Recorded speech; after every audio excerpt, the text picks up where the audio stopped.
The human being is not at once able to adopt the posture ultimately ordained for him. The reason for this is that after the exertions made by his real I, or ego, which have enabled him to think, to speak, and adopt the upright posture, the human being is ultimately embedded, as it were, in the spheres of the spirits of form, the exousiae. These spirits of form, known in the Bible as the Elohim, are the beings from whom the human form actually stems. It is the form in which the human I has its natural habitation and asserts itself during the first months and years of life. But there is opposition from other spirits, who cast man down to a level below that of these spirits of form. To what category do these other spirits belong?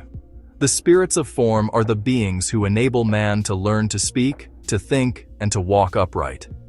The spirits who cast him down, causing him to move about on all fours and to be incapable in his earliest years of speaking and thinking in the real sense, are spirits whom he has to overcome in the course of his life, who give him, to begin with, a perverted form. These spirits ought really to have become dynamis, spirits of movement, but fell behind in their evolution and have still not reached the level of the spirits of form.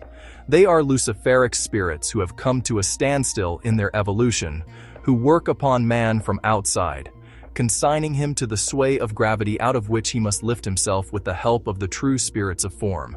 Observing how a human being comes into existence through birth, in the efforts he makes to acquire capacities which he will need later on in life, we can perceive the true spirits of form battling with those other spirits who ought already to have become spirits of movement but have remained at an earlier stage. We see the spirits of form battling with Luciferic spirits, who in this sphere are so strong and forceful that they suppress the consciousness belonging to the ego.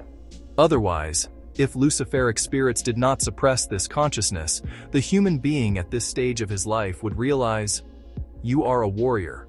You are aware of your horizontal position and consciously desire to stand upright, to learn to speak and to think."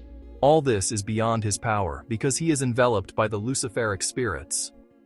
There we have a dim inkling of what we shall gradually come to recognize as the true I, in contrast to an I, which merely appears in the field of our consciousness.